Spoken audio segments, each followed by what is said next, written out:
Welcome back to Crazy Ex Podcast. This time, Roger and I watched Season 2, Episode 11, Josh is the Man of My Dreams, right? As always, we'll start off with the synopsis. The Santa Ana winds roll in and shake things up. Rebecca fears that her feelings for Josh are starting to wane, while her attraction to Nathaniel grows. When Rebecca and Nathaniel get stuck in an elevator, they make out, causing Rebecca to move her wedding to Josh up to 2 weeks from now. Meanwhile, Darryl interferes to get Paula and Scott back together. I'm going to start with what I thought about this episode, which is, boy, there are some bangers in this episode, full of songs, which is nice. Because it's been a while. Like, there was one recently where we were like, was there only one song in this episode? And there are arguably 4 songs. There's minimum 3 songs for sure. So, loved that. It was great. What did you think of this episode? Well, I enjoyed the songs. I think there are some pretty good lines. I would say... predictable isn't the right word, but I saw this coming. Like this was obviously going to happen. I also think you were supposed to. And I think, I don't think this was like a surprise. I think it was it did a good job of painting the relationships between Rebecca and Nathaniel / Josh and Paula and Scott, right? Because they have a similar premise in both of them. I think I should say I enjoyed most of the episode, and then there's Rebecca. And actually, I think Rebecca was pretty funny in this episode. This episode was funny in general. Yeah. Like, the songs are funny. But a lot of times, I don't necessarily find her funny, because her humor is very, like, the character is cringe, awkward, and I usually get annoyed by that. Whereas, like, in this one, it felt less cringe, awkward. I think they humanized her a little bit more in this episode, which I appreciated. Mm-hmm. And also, it wasn't another scheme. It wasn't zany. Like, a zany thing happens to them, but it's not like, let's go break into a bank and, do whatever dumb shit they do. This felt a little bit more grounded in reality. Yeah, I think that's true. Besides the winds, obviously that was absurd. Yeah, I mean the Santa Ana winds are a real thing. I know. But it is the rom-com. Yeah, but are they the Santa Ana winds? Whoever that actor is was like perfectly cast for this. So good. Like what? His little whine. Mischievous face. Yeah. He kind of gives me like an imp or an elf vibe. Like, not that, Superman, but like Mr. Misplick. Like that kind of like just like guy who shows up and just causes havoc. I see that. I see that. Where would you like to start? Why don't we start with... Because I want to end with Paula and Scott. And I would like to start then with Rebecca, Josh, Nathaniel. That... Okay. The math of love triangles. But it's a different triangle this time. It is a different triangle this time. It's maybe less equilateral and more obtuse. I feel like all we have... I think the triangle is the same shape, but we've moved the piece on the board, whereas Josh used to be the object of her desire. Now Josh is in the Greg position, where he is the thing that she has but doesn't want, and now Nathaniel has slid in. There's an old joke about, like, if you are the side chick, and obviously you're a side guy, and then that person dumps their partner to be with you, your previous position is now open. Mm-hmm. Congratulations, Josh! And not that they necessarily like cheated together, because the whole alcohol situation was a little unique. But like previously, you were the object that she was chasing. Well, she got you. Oh, look at that! There's a new shiny toy over here. Mm-hmm. I do also. I mean, it is also very much a rom-com. Oh, for sure. Rom-com trope, but I think that Nathaniel and Rebecca sort of actively dislike each other, but are also.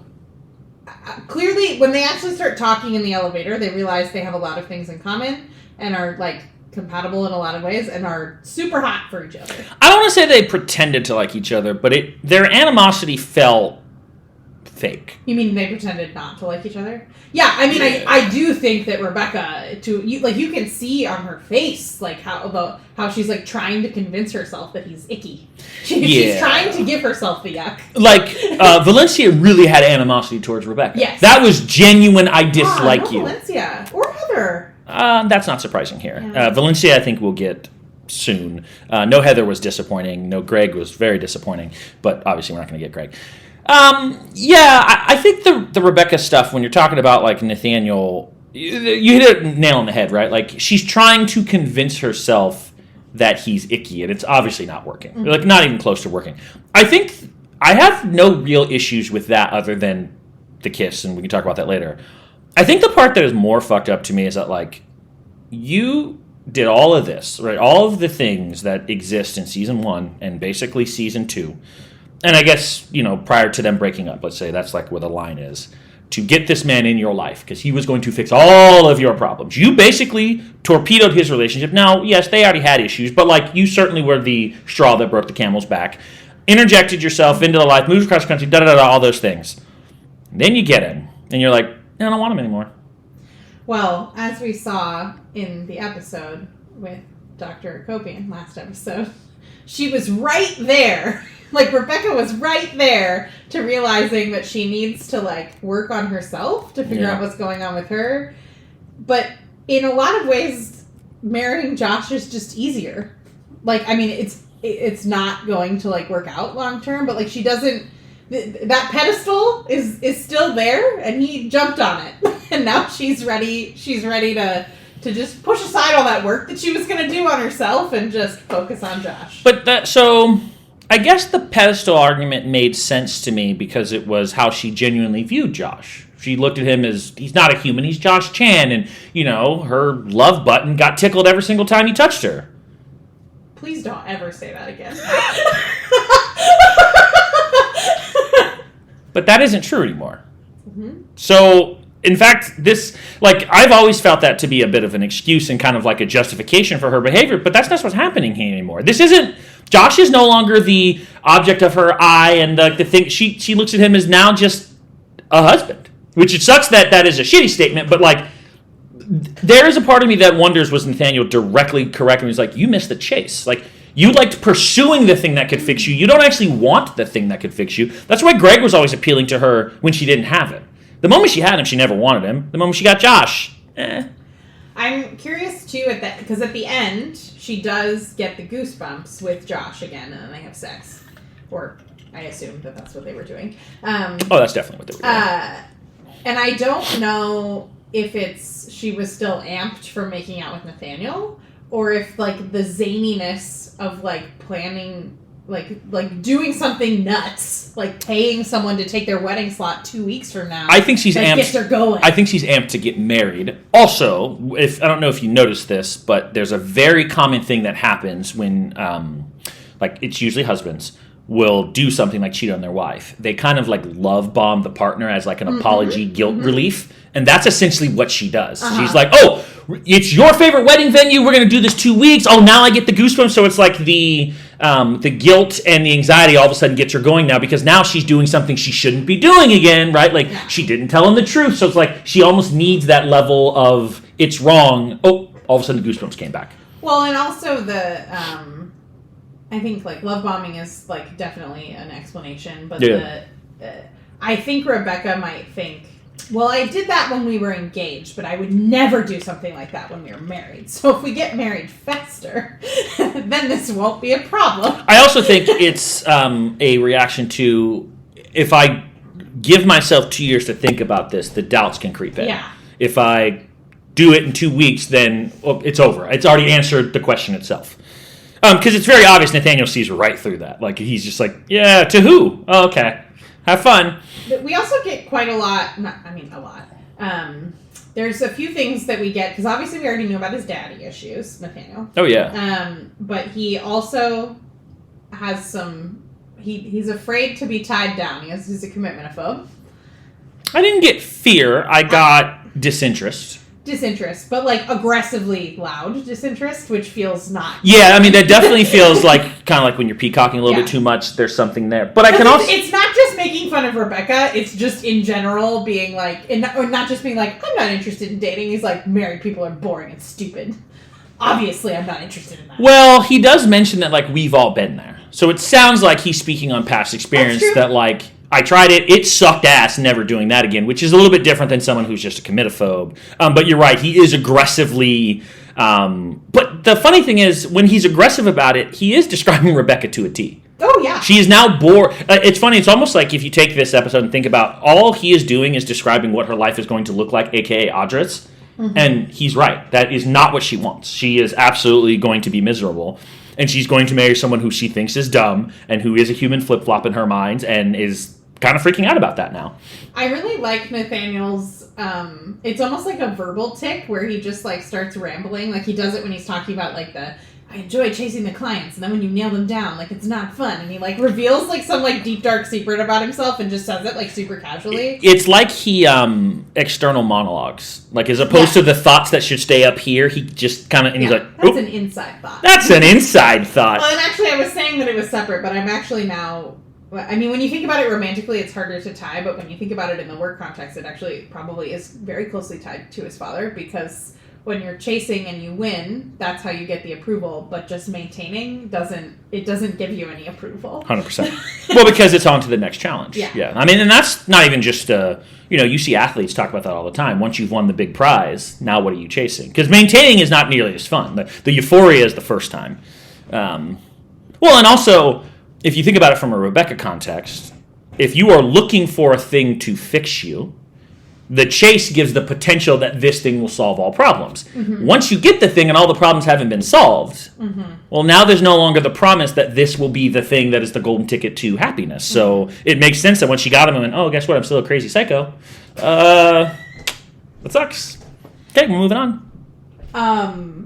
I also liked that... Rebecca, like, genuinely asked what was going on with Paula and did not try to change the subject. I noted that, like, Rebecca was a good friend to Paula in a way that I am not used to, which I guess is a statement about how self-centered their friendship has been. Mm-hmm. Though, oddly enough, Darryl's song talks about how friendship doesn't need to be a two-way street, and that's okay.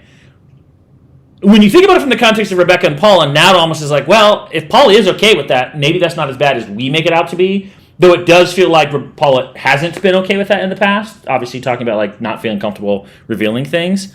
But Rebecca is like, well, there's something going on, let me know. Like, totally not just flipping over to Josh. In a way that it was almost like, well, did that really happen? She's giving different advice than Darryl is providing to Paula. Different, but... They also have different perspectives. I mean, Darryl has been through what Paula is going through. But similar enough that, like, she also says that, like... she's not against what Darryl is saying. She just has a different perspective, but they're almost down the same path. I mean, I think Rebecca is trying really hard to support Paula and what Paula wants to do. Regardless of what the outcome is. Yeah. And I mean, I'm not saying that Darryl wouldn't support Paula, but... But this is, I've heard this, and I don't understand this, but this is a common thing where, like, women are always like, why are you trying to solve the problem? And men are like, well, yeah, like, it makes no sense to me when someone complains and is like, I don't want you to solve the problem. And it's like, oh, I would love if you could solve all of my problems that I complain about all the time. I am always looking for an answer. Even when I'm just venting, if you had the answer to solve this problem, I beg of you to please give me the answer. I do that too. It's really hard for me to just... I don't get people who don't want the answer. Like, it's weird to me. Like, if you were homeless and you complained to me about homelessness, and then I said, hey, here's a way to not be homeless, wouldn't you be happy about that? I think the only thing, and like this, I don't think this is usually the case. Yeah. Sometimes it's frustrating when people try to solve it because I'm like, oh, I already thought of all of this. Totally fair. Well, and if the answer is something stupid like, oh, you're depressed, have you tried smiling? Have you tried just being happy? Just try being happy. But that's not a solution. Like, I totally get the anger at that because that's stupid. Yeah. But yeah, it is weird to me when people don't want the answer. Because I'm assuming I'm coming to you because I can't think, like, when I come to it's like, hey, I need help with a thing. Can you provide the answer or point me in the right direction? If I could get the answer my damn self, I wouldn't ask you. Yeah. I don't know. I'm weird. Okay. I have to ask you because, look, of the two of us, Harry Potter is to you what either wrestling or football is to me. Is his assessment of what people who think they are Gryffindor or Ravenclaw correct? Because he says people who say they're Ravenclaw really are Gryffindor but are just too they don't want to sound something. Like he makes a statement about that. Braggadocious or pretentious or whatever it is. Yeah, I think that's often true. I am a Ravenclaw, and I'm not saying that because I secretly am a Gryffindor. I am a Ravenclaw with a healthy dose of Slytherin in the body. I mean, I am all the way Slytherin, so all the things he describes as like, other than the ambitious, 100%. But I mean, I also think that it's like the bragging thing, but also like most of the characters that we spend the most time with are Gryffindors, so like it makes sense that people would want to like connect with the hero of the story. Sure. Or the villain, like it's going to be Slytherin or Gryffindor. What's the other one? Jigglypuff or Hufflepuff. Yeah, sure. That's the best. I'm not actually that far off by saying Jigglypuff, which is ridiculous. Yeah, that's true. Yeah, I also am not surprised that Nathaniel is a Slytherin. That is accurate. I think I'm always frustrated by Rebecca's assessment, and I'm sure Nathaniel's own personal assessment, that like Slytherins are evil. Like, sure, like that, but they like have valuable personality traits that move society along, and they're not all evil. Well, this is like that. You can a person can be a bad person with a great trait. Like, do you know two of the greatest public speakers with the ability to move people in a direction they wanted were Martin Luther King and Adolf Hitler? One of them, great man. Other one, maybe one of the worst humans who have ever existed. Yeah, charisma is not a... It's not a universally good trait, but objectively, he was charismatic and could get people to follow him to the ends of the earth. Just one used their power for good. The other one, well, you know. Yeah, with great power comes great responsibility. Responsibility, 100%. I did also think it was interesting that later Nathaniel calls Josh a muggle, which when you like break it down is he sees himself, unsurprising, and Rebecca as like special magical people, and Josh is a flip-flop. I mean, it's not surprising, it just is like it was like an interesting way to like think about how Nathaniel thinks about the world. I mean, it is a great representation of, I think, because in that he's essentially channeling Draco and how he says Harry Potter and calls him a muggle because he looks down on him and his kind. Like that, the whole point of the muggle statement is that you are beneath us. Well, he didn't call him a mudblood, which is the really bad one. Sure, that's the slur. Yeah. Well, mudblood is a different thing. Mudblood is half because you're like muggle is nothing. Mudblood is you have brought impurity into our better race. Both of those statements are relatively vile. Yes. Also, such a product of its time, but like, I mean, it is like such a millennial thing. This show is like incredibly for sure.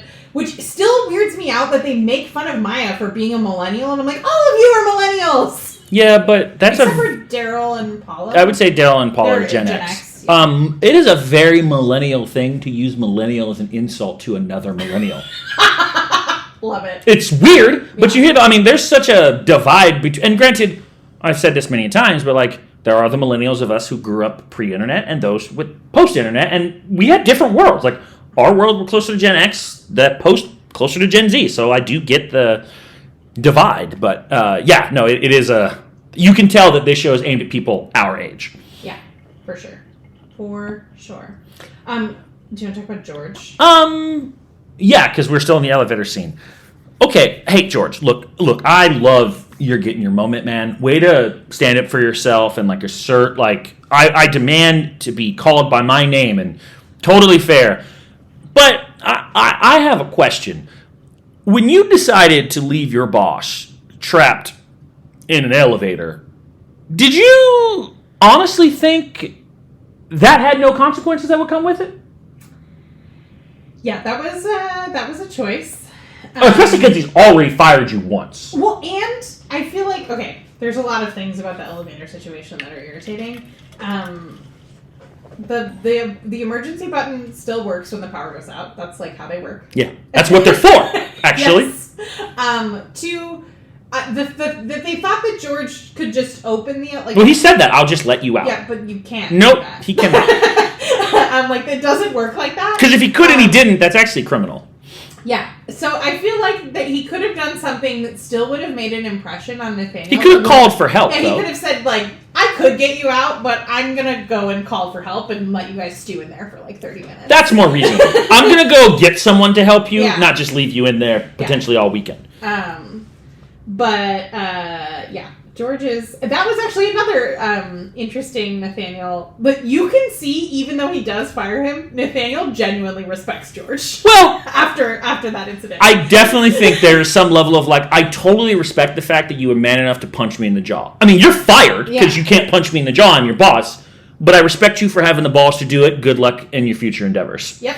Which is pretty much what happens here. And George, honestly enough, is more pleased by getting the respect than he is sad about getting fired. When George tries to give them a hint about George Washington and Nathaniel says, "Is his name Washington?"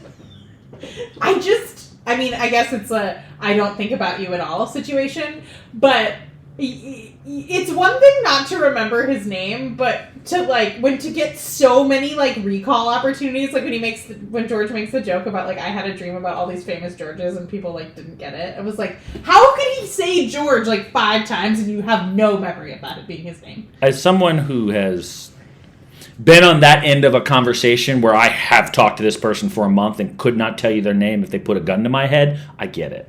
Some people just don't leave an impression like that with their name. And his name is very nondescript. It's just a normal name. George. Did you remember that his name was George? Absolutely not. Even after he made... Once he made the George Washington, George Foreman, I was like, oh, it's George. But honestly, when he walked into the scene, I was like, I think I'm supposed to... And the sad thing is, I knew that he was the guy whose name I was supposed to remember and could not remember his name. Then I went, ooh. You said that George's Turn was your favorite song in that. It was. The song is called George's Turn. I thought it was called My Turn. So I edited his name out of the song in my own brain. I'm also really bad with names. Yeah. But I usually can remember a face, but a name, especially if you have a very unique name, that's one thing, because very unique is real, by the way. But it is not an absolute adjective. It is absolutely not an absolute adjective. But yeah, no, I forget names all the time. Second person pronouns have been my friends for years. Hey, how you doing? It's great. Hey, you. Hey, you. Hey there. Hey. Absolutely. Any more on Rebecca and Nathaniel that you want to talk about? Yeah. Give me your thoughts on they avoid the kiss. Cool. Okay, something almost happened. We're good in the clear. Awkward moment. We'll talk about it later. We're fine. And then she consciously makes the choice because, you can make an argument, we talked about this kind of mistake with Scott and Tanya, where it was yeah, obviously I'm not saying that his pants unzipped and he tripped and fell into her vagina. What I'm saying is that you were in a situation and then some bad one thing led to another and you made a choice. This is okay, the first one felt more defensible, that you guys were talking and got close in a weird situation, it's a Hallmark movie, whatever, but then nothing happens. Then you consciously hit the button and then decide to make out with him. It's yeah. Well, and you can see it, when she... And it's a passionate, Well, the kiss is very passionate, but when she resumes the elevator, the way that she, hits her palm on her forehead, she's like, what the fuck is wrong with me? You stupid bitch! Yeah. Yeah, I mean, that is not defensible, No. And the fact that she doesn't talk to either Paula or Josh about it is... I think not talking to Paula is dumb but understandable because you probably are not going to get a good reaction from someone who just got cheated on that you just cheated on your fiance. Yeah. You probably should tell her because you need an honest answer, but I get that. Not telling Josh, completely indefensible. I also was irritated that Rebecca's initial defense to Nathaniel is how could you do this? You know that I'm engaged. And I'm like, he's your boss. That's why he shouldn't offer to have sex with you in an elevator. Yeah, but I mean... It's a TV show. Well, and also, they don't take work seriously. But he can literally fire her. He has control over her job. It's inappropriate for him to proposition her for sex. It's inappropriate for her to never go to work. That is also It's inappropriate for Darryl to call meetings about his bisexuality. It's inappropriate to jump on your boss with a flying squirrel and pin him down while trying to stab him with a letter opener. White Feather and Associates, or Plimpton, a White Feather. Is an HR nightmare. I want an HR character to show up and just have a running scroll of all of the HR violations. I think that Karen is their HR person. Karen is a walking HR violation! It is inappropriate to solicit your coworkers to have a sex toy party. Is it appropriate to take calls on your work phone from your fiance in prison where you talk about whether or not you should choose him or your snake? A lot of things about Karen are incredibly cringy and really freak me out, but Long John Slither is an amazing name. It's a great name for a snake. But why? I heard correctly that Karen wants to marry her snake. Yeah, you did. Okay, just checking. I don't get it, but you definitely heard that. I don't disagree with the inappropriateness, but based on like just the general tone of this show, kind of, Yeah, I mean it's like office romances in general are incredibly common in almost all TV shows. They're apparently very common in real life too. Yeah, well, it's not as much of a problem if it's not a supervisor employee. I'm saying that happens a lot more than it should. Yes. But again, not to say that like, look, Nathaniel's wrong unquestionably. It's also wrong for Becca to like jump on him and pin on him. Like 100%. They have just an inappropriate relationship in general. Also, I do think it's very funny when the Santa Ana Winds blew her shirt open. The just reaction from the table, like damn, like they were stunned. I mean, look, she's got nice boobs. Like I don't particularly find her all that attractive, but she got some great boobs. Nathaniel's look though of like, ooh, did not like just somehow it never clicked to him. Connecting that scene to the song Let's Have Intercourse when he says he can't stop thinking about her nipples. Yeah. It's like you can see it on you his can face. see as soon it. as he sees her bra, he's like, I have to see those. 100%. I have to see them. 100%. Yeah. Yeah, I mean, it is. I'm just like we talked about with Scott and Paula. It is. You can get over an infidelity in a relationship, and kissing someone in an elevator is not something that is impossible to get over. No. By any means. I mean, there's levels. Like, what Scott did is worse. Yeah. But Scott's honest about it. Scott was honest about it, and that Rebecca's response to this is, maybe I should move her away. It's just unhinged, and that she doesn't, like, she should have taken that as a, like, she was already feeling disconnected from Josh. Like, she should have taken that as, like, okay, this is not working. And she didn't at all. She just ignored all the things. Stay with me. Stay with me. Stay with me. No! I've heard this from people on... It feels like one of those dumb things that cheaters say, but I understand it to some degree, where it's like an emotional... what Valencia says. Yeah, I may have done the official breakup, but you emotionally checked out long before, and it was already over. I don't believe Scott ever stopped loving Paula. He made a dumb choice. He made a dumb mistake that was arguably unforgivable, but I can also understand where someone goes, it was one choice. Rebecca's choice has been, like, building over time.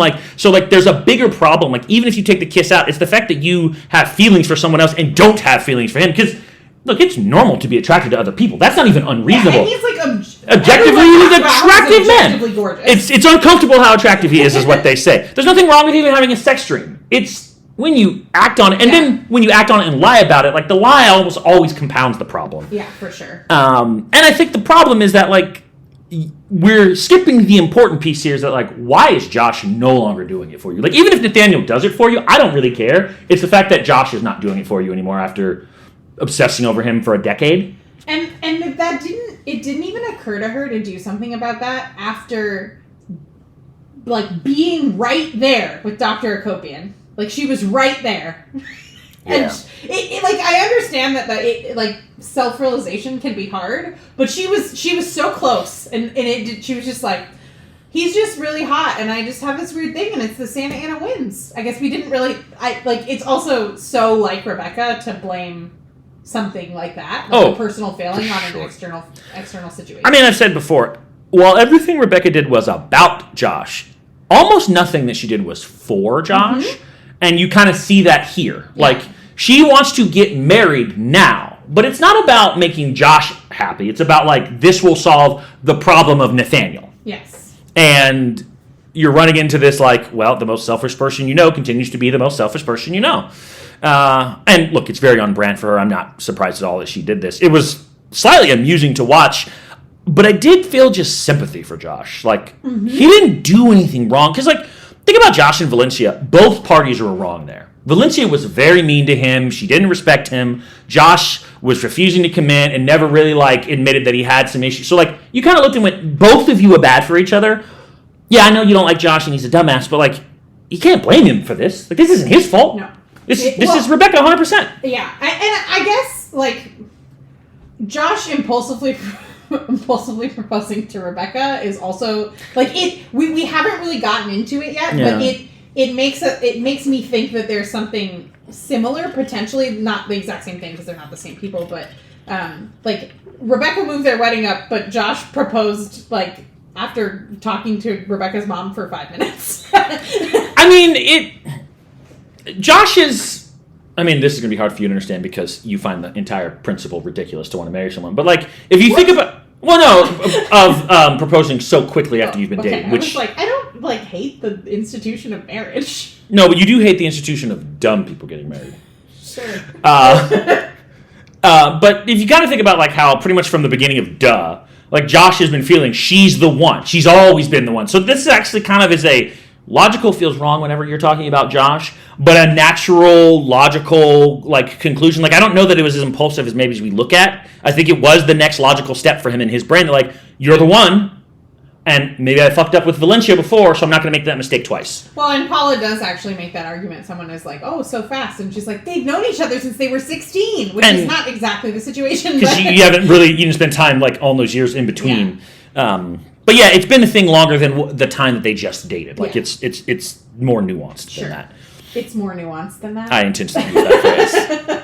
Yeah. Anything else before we talk about Paula and Scott? Do you want to talk about Darryl before we get to Paula and Scott? Yeah, I mean, that's... Okay, just tie that all in there. No, I think we're good. Let's go to them. Okay. Darryl. Well, Paula's, like, reaction to that dream that she had was fascinating. First off, let's talk about that dream. Wild as fuck. So, actually, we didn't even talk about the Nathaniel-Rebecca dream. To have the same exact sex dream is nuts. I mean, that's weird.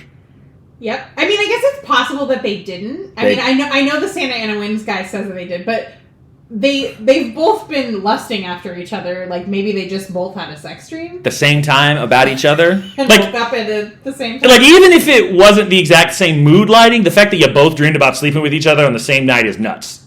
Yeah. But yeah, Paula's dream is more deep, insightful. Well, and I think she's been carrying that guilt around since, like, we got when they were doing the recap of, like, to prepare us for this episode, when I think she was pregnant and trying to decide, like, she felt bad that, like, Darryl was being a friend to her, and she blew him off. Yeah. Yeah. So I think that she's been sitting with this for a while. And I think she realizes she's never appreciated all of the good things Darryl has done for her. And now, this is actually the zany scheme part of our episode. Darryl. I'm assuming Darryl did this whole dinner specifically because it's close to Scott, and eventually he wanted to get her in a mood where he could call Scott. I agree that he overstepped, but I don't think he's wrong. Well, and I think Paula agrees with you. Like, that's essentially what she said to Darryl, and I think he knows Paula, and he knows that she's really proud. I don't know why I said that. Well, both are correct. Yeah. She's very prideful and proud. But he knew that she wouldn't push past that unless he made her. And I think she's thankful for that, even though it was overstepping. Again, also an unhinged thing for your boss to do. Yeah. Well, and it's funny, earlier in the episode when they, like, have a conversation about it, I wrote, Darryl actually gave Paula really good advice 100%. About calling Scott. 100%. And then it sort of, like, spirals from there. He couldn't get out of his own awkward way, but he, like, if you filter out the weird, there was great messaging in there. Yeah. Especially for someone who's been there. Like, boy, he describes my spouse's genitals have been around the block. That's a phrase. That's a little too graphic here. It was. But also, I'm sure it is nice to hear that from someone who knows actually what you're going through. Yeah. Because, Rebecca hasn't maybe gone through that. So, like, she can't relate to that. Like, you don't know the hurt, the disgust, all of that. And he is genuinely trying to be a good friend. And I think he is being a good friend. I do think he oversteps. It actually reminds me of Paula, like, all the things that I did for you, Rebecca, that you didn't ask for. I'm like, you didn't ask him to do this, but also you're grateful that he did. Yeah.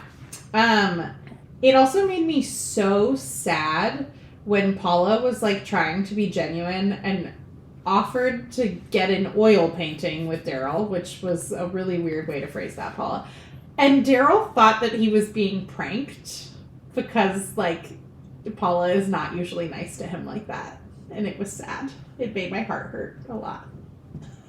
Sam, it made me just go, wow, Paula, you're a dick. Yeah. And normally I don't think that about her. But she does have her moments of Rebecca-ness. Yeah. Well, and I liked that she... I know that you expressed frustration that Paula and Scott didn't actually have a conversation. Yeah. But I do like that she's willing to be like, this is what I want, and it will take us work, but, like, I miss you. Yeah. I think that's totally the right path. I just hope we get the conversation. I just hope we get the conversation, and I hope we get the conversation honestly, because I think it is... There are two separate issues that will get merged into one if you don't have the right conversation, because it's very easy to frame it as, regardless of what I did, you cheated on me. Mm-hmm. And that's not invalid. But the problem was, it doesn't absolve you of what you did because he did a bigger thing. Yeah. Like, you were wrong all the way up until the point that he fell into Tanya. So, like, you still need to fix that part, because that's what caused... I don't want to say what caused, but, like, that is what led to y'all having issues again. Yeah. And then he needs to not sleep with other women. Yeah. Well, and I mean, yeah, like, maybe they should have had a conversation before he slept with Tanya. But yeah. Maybe he shouldn't have slept with Tanya, but yeah. I hear you. Yeah. And also, they need to have a conversation about his status as preferred, because you should be able to relate to him at some level. Well, she even brought him up in this episode. But not to him. I know. Yeah. But I think they got to an appropriate spot and didn't try to rush the whole reconciliation immediately in this episode. I will say, to your point that you have been making that I've never agreed with, somehow Scott figured out that he could stand over his kids and make them do their homework all of a sudden. I'm not sure why you couldn't have done that the whole time, because apparently you can just figure that out, you dumb, stupid son of a bitch, but he got it, so I don't know why it took you being kicked out of the house and almost divorced, but he figured it out, at least that part. Maybe they needed this. I hate that phrasing. Yeah. I hear you, but like... Well, I'm a better husband because I slept with another woman. Sounds like the biggest bunch of bullshit I've ever heard in my life. Well, I also hate, it's similar to the, like, when something really traumatic happens to someone, they're like, well, I am only who I am because of everything that got me here. And it's like, okay. You don't have to be thankful for the trauma, though. Like, I don't disagree that, growing up with extreme poverty shapes you in a way that you can't replicate without it. I'm not thankful for that. Yeah. That's not a thing to be happy about. I don't want anyone to have to grow up in extreme poverty. It just is what it is. Or, yeah, obviously if your mom dies when you're young, that shapes you. That's not a thing we should be grateful for. All right. Do you have anything else before we move on to... Do you have questions? Yeah. So I asked, I don't know if it was last episode or the episode before, but Nathaniel makes a ton of jokes at Josh's stupidity. Well, this is the first time we hear Nathaniel in his head, or is this in Rebecca's head? Is this in Rebecca's head? The song? The song. Let's Have Intercourse? Yeah. Yeah. So in Rebecca's mind, Nathaniel thinks she's fat. Yes, for sure. Okay. So he doesn't actually make the jokes. Well, he probably said some of those things. He just didn't sing them. But you think he said we should have sex even though you're overweight? Probably. You didn't hear it, though. So I'm not going to count that until I hear it. But yeah, it is interesting that, like, in her brain, he pokes fun at her weight but wants to sleep with her in spite of that. Like, that is an insight on how, that's how she could believe that a man who's suspiciously attractive would want to sleep with her. Yeah, well, and I also think that says a lot about Nathaniel and his own insecurities about how he needs to look. Not just be perfect, but also look perfect. I don't know, because this is all from Rebecca's perspective. Sure. None of this is real, but could be. Daddy would be disappointed if he was out of shape. Yes. Okay, I am good. All right, I have a few things. One last dislike. Engajaha? Or whatever she said. Never do I ever want to hear that phrase again. Engaged. No. We put that in the box with... what did you say earlier that I didn't like? Yeah, whatever that was, and Humple. We put that in the box of never again, and we throw that at the bottom of the ocean so that it can never be found. Ever. Love it. Yeah. Lines. I really liked they like draw on a lot of tropes in this episode, and when Nathaniel says, "Usually you look like what librarians look like in real life," I was like, "Yeah," because there's like this sexy librarian. Have you ever actually seen a sexy librarian? Where? I don't know. I saw someone who was hot who's a librarian. I don't know how to explain that to you. Are you talking about like the sexy librarian from like a porn fantasy? Sure. Yeah, I've seen a woman wear a miniskirt and a shirt that's like cropped to show her boobs. Was she a librarian? She was dressed as a librarian. As a sexy librarian. Yeah. It's not real. I mean, I guarantee you there is a librarian out there who is hot and sexy. That just has to exist. Yeah. Or Halloween costumes have just made everything is sexified in Halloween costumes. You could be a sexy corpse. One time in college, I saw sexy Charlie Chaplin and sexy gorilla. No. No. No. I'm not sure which one violated my brain more, but no. No. What is this? No. What is a sexy gorilla? I mean, it was short. It was short. It was a... But what's up here? Hair. Lots of it. No. No. Pass. Hard pass. Yeah, I mean, there's a sexy teacher, sexy librarian. You know, they have to exist. This... Is that... I'm sorry, the phrase that you said, that was preceded by my first line, which was, is that why you look halfway decent? So, like, he asked, that is the definition of, like, a backhanded compliment. Yeah. Like, hey, you actually look good today. And it's like, damn. Yeah, damn. Though she looked normal to me. Like, that's how she normally dresses. I think that he's just looking at her differently. Because he's got the hot because he's got the Santa Ana winds in his nose. He's got to see those nipples. I mean, she's got nice breasts. They're probably straightforward, though. I don't understand what he meant by that. Are they crooked sometimes? Like, what are we talking about here? I think he's probably, like, they must be spectacular, but I won't know. They're like Schrodinger's nipples until he sees them. I don't know what spectacular nipples means. All nipples that I see are spectacular. It means I'm looking at All boobs. Of them? Of the boobs I want to see. Even the men's nipples? Of the boobs I want to see. This just felt really real. Yeah. For how a lot of people talk about being divorced or separated. We just exchanged the children like political prisoners at a militarized zone. Yeah. Tough. Yep. Tough. Darryl, I'm not eavesdropping. I'm listening from afar. Listening intently. Listening intently. That's eavesdropping! It is. It is. You probably have this. I'll hold on this. Imbumpotent was... I have imbumpotent. That was great. I'm imbumpotent was Josh. Well played. Weatherman. That's science for painting your asses. Great. That was a really good line. I also really liked the line from "You're my best friend and I know I'm not yours. I love you like a sister and you love me like a second cousin." That's tough. That's tough. Damn.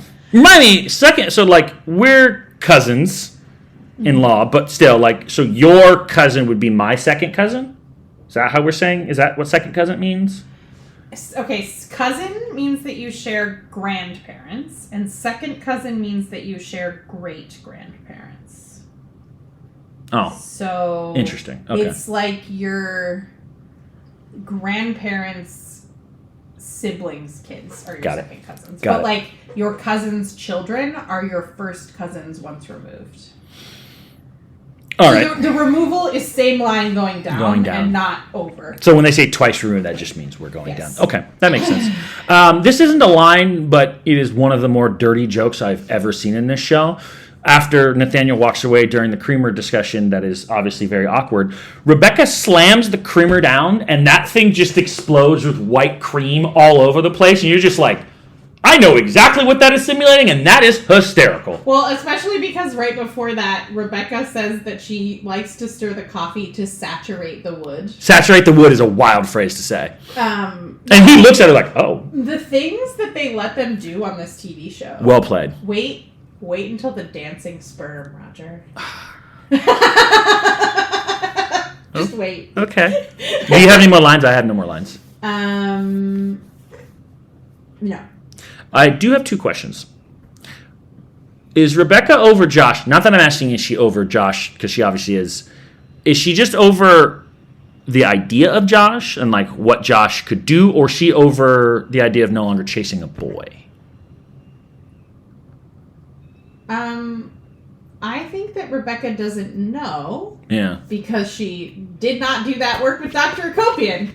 I think that's the answer to that question. Because he does say, like, we're hunters, we're meant to chase, which she's alluding to, like, Rebecca obviously sees, like, oh, the chase. And then, so I like that Paula decided to forgive Scott. What was her reasoning? Like, what changed? I think that's a good question because we don't actually get enough background on it. I think that I think that she realized that he is sorry, and she just wouldn't forgive him on principle. So she wasn't mad. I mean, she was mad, but like it was a pride thing, not a I don't want this anymore thing. Yeah, because she said, I know that he won't do it again. Yeah, but I have my pride, and what will people think? Okay. So she was just being stupid and got out of her own way. Before we move on to favorite moment, let's talk about the songs a little bit. I just thought we'd start with favorite songs. Talk about the songs. Okay. I mean, I only have one favorite song. That's fair. Okay, let's talk about the songs. Because tell me the songs in your brain that happened in this episode. Because I only really charted 3, which is the Santa Ana Winds, Let's Have Intercourse, and then Darryl's friendship song. Yes. The reprise of Math of Love Triangles in the coda of the show. Oh, I did hear that. Okay. And this is not a song, but during the Creamer incident, they play "We Definitely Should Not Have Sex Right Now." Thought I heard that somewhere. Yes, those are the songs. But obviously, Santa Ana Winds is weird because it's not like one song. It's like a song that has reprises in the same episode it existed. Yes, exactly. I love that they used the Weatherman. That was just great. Fantastic. Absolutely great. I think I know your favorite song, which is Let's Have Intercourse. Yeah, but Santa Ana Winds is like a really close second. Yeah. I didn't like Let's Have Intercourse. That's not my style of song. I mean, I like that kind of music in general, but Michael Bublé-ish type music. It's, it's like Jason Mraz or something. Jason Mraz. Anything come off Jason Mraz to me, but yeah. Or the redhead guy. What's his name? British dude. Gonna definitely need you to give me more than that. He's really famous. Super. I don't know. Anyway. Charlie Punnam? Charlie... No. I'll think of it later. Cool. Nathaniel's performance in that song is unbelievable. Like, when he throws the guitar down at the beginning, like, that he hasn't been playing, some of the delivery of some of the lines in this song, and, like, the way that they do the close-ups, which is, like, how you would make a video like that, is just hilarious. Well, it also reminds me... So some of the, like, physical placement reminds me of that song with Greg and Rebecca, where it's, like, all the different positions they do. Uh-huh. Like, they do that in the song. Yes, like, they do. And I know that's a form of dancing, where, like, but, like, at one point, they're in straight doggy style. And, like, Rebecca's face, you can tell what's happening, and you're just like, huh, okay, they're like, basically calling back on that, but a different style of song. Ed Sheeran. You know who Ed Sheeran. I do. Yeah, okay. Okay. I think I'm... Oh, we also loved the dancing in the chairs in You're My Best Friend. Oh, yeah. That was, to me, was a close second. Yeah. That just had that that actually reminded me more of like a Jason Mraz, just like soft melody. Yeah. It kind of, and maybe this is the intention, it kind of reminded me of when Kermit the Frog plays the ukulele. It must be a spoof on something specific, because the way that they went to sepia tone, like, has to be something. Almost like when he does that Beach Boys song. Yeah. Yeah. All right, favorite moment. So I have 2. Mm-hmm, me too. Darryl's friendship song. That's one of my favorite moments. Okay. Just because I like that's where they got to, and like the dancing in the chairs was adorable, and like the whole thing of like Paula finally realizing that Darryl's been a good friend, I thought was really cool. And then Darryl being like, "It's okay that I'm not your best friend. That's like we don't need to be 100% even." So I thought that was nice. Yeah, that was nice. This one's gonna surprise you.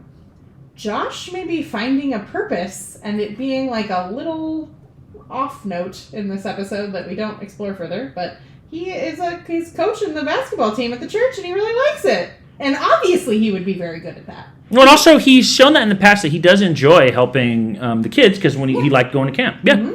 No, I think that a lot. I think that is a potential avenue for intense character growth for Josh. Especially when he needs something to do once Rebecca dumps him.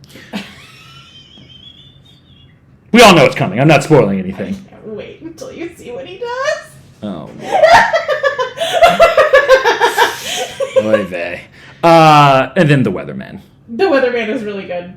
Mine is more specific. I almost didn't put this here because it's my favorite line from a song, but it's too good not to put his favorite moment. When he says, "You ruined everything, you stupid bitch." Especially when you like think about the meta of it, that he's actually Rebecca's voice in her own head, and she's singing the song that she sings to herself in the tone of this Hannah Anna Wynn song is fabulous. I don't love the "You Ruined Everything, You Stupid Bitch" song, so I get why you appreciated that. I think the best part, though, is that like him just constantly popping up to like just wreak havoc, but not really being there, but being that like perfect explanation. And like his, like at one point he does like he mimes the cutting of the wrists during the thing. You're just like, what in the blue heck? Like it was so unhinged, and the Weatherman was perfect. I was like, he was perfectly used. Your favorite song is Hannah Anna Wins? Without question. That's probably in my top 3 in the season. Mine's Let's Have Intercourse. Yeah, not surprised. And I chose a different favorite line. I think about "They're probably straightforward nipples" a lot. Like when I like want to know something that I like don't know or can't know, that line from that song comes into my brain all the time. That does remind me of like there are certain boobs I haven't seen in my life that I wish I had seen. Obviously, I'm married, so I can't see them now. But like, you'll never be able to unthink this now that I say it. Are you ready? No, absolutely not. Don't you dare. Mm-mm. I don't know exactly where you're going, but I know we're about to go somewhere that I don't want to go. I do not give you permission for this. When we do White Elephant at Christmas, and I want to steal someone's gift, but there's still unopened gifts, I think they're probably straightforward nipples. But I have to know, and then I open one of the unopened ones.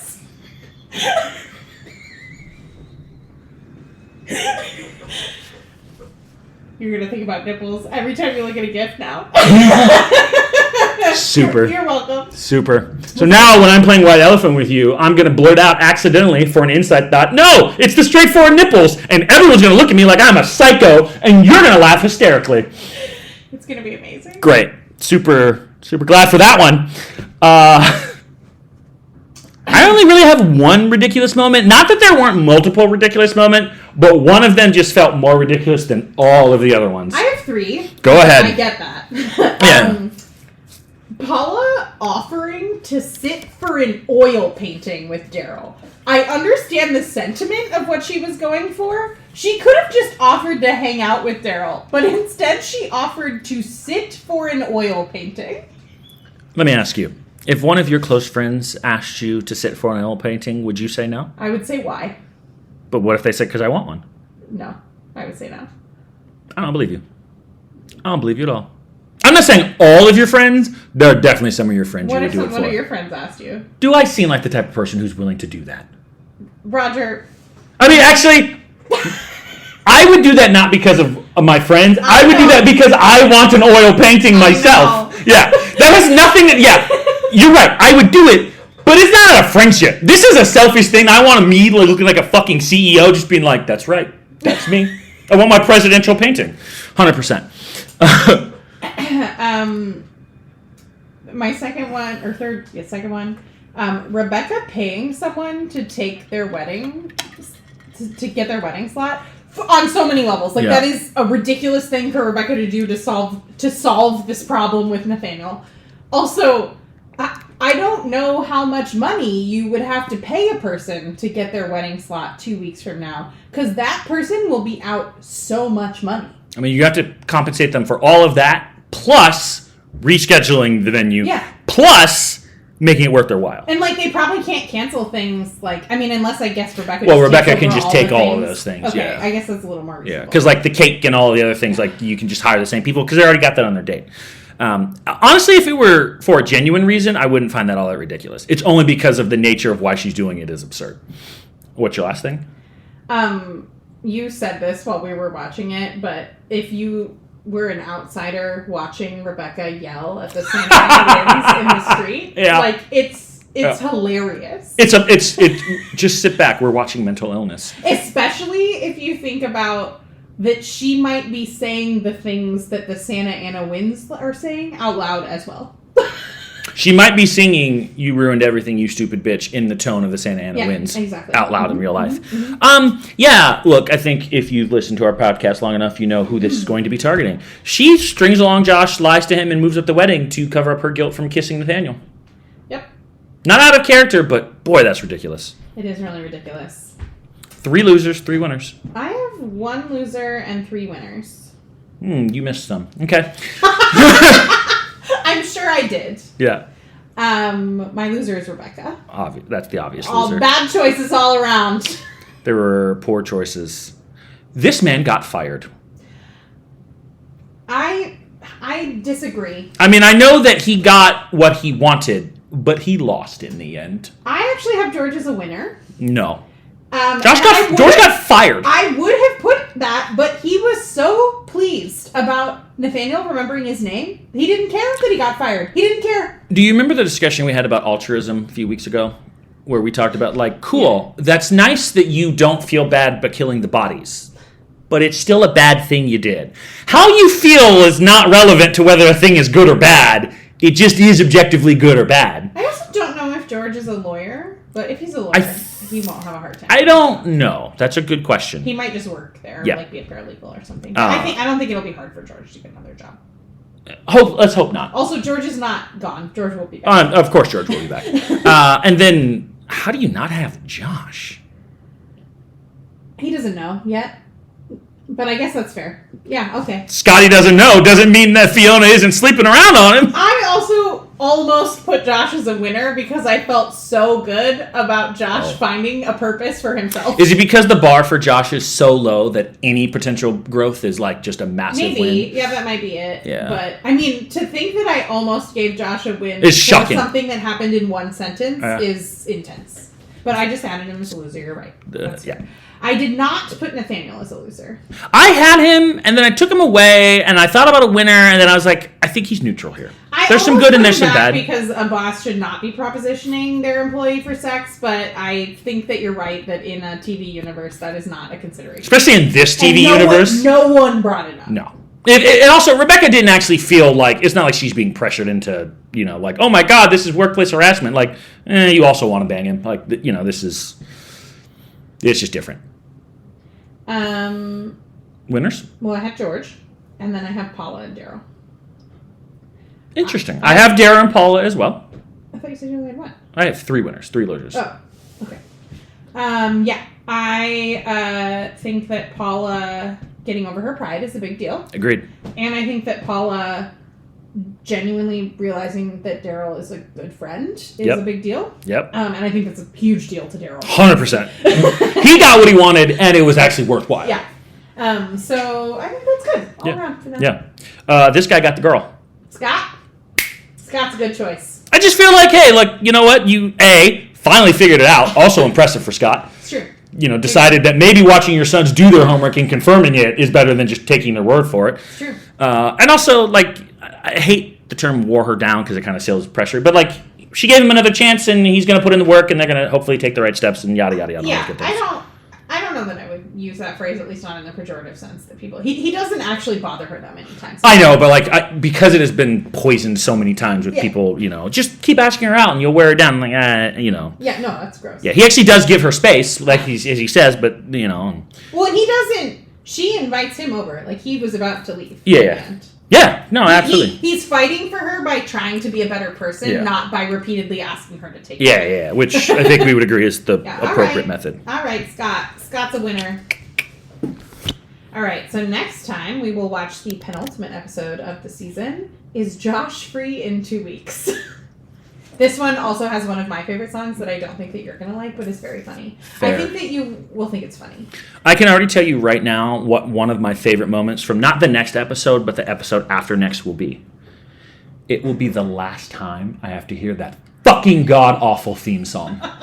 I will be so relieved. I'm not sure how you're going to feel about the new one. It can't be worse than this one, is it? I think that, like, in general, it's kind of like a bad song in terms of, like, it's not something that I would pull up to listen to and be like, this is a boppy Yeah, it's not a banger. But it is comedically very funny. Is it worse than this year's? No. I think the 4th season one might be worse, though. God. Why did they change the first one? That was perfect. I just don't get it. It explains the show during the theme song. Why would you change such greatness? They even talk about it in the episodes. Yeah. Mistake! Indeed. Well, please be sure to join us next time when we watch Season 2, Episode 12, Is Josh Free in 2 Weeks? And we'll see you next time.